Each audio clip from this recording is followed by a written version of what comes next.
Bird blindness affects countless people. At first, I didn't believe it, but it's real, and it's actually pretty sad. I'm telling you, you can't make this kind of stuff up. What's the deal with the parrot?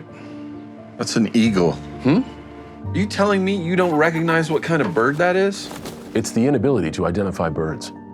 Any birds. They're out there and they need our help. A duck and an eagle are totally different sizes. Yeah, well, they look the same size to me, man. It likely already affects somebody you know. I called an eagle a duck. I'm not proud.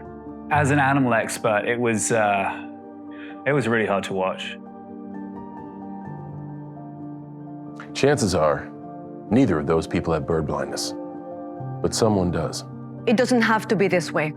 With your support, we can help assist those struggling with this condition. Do your part to help people suffering from bird blindness.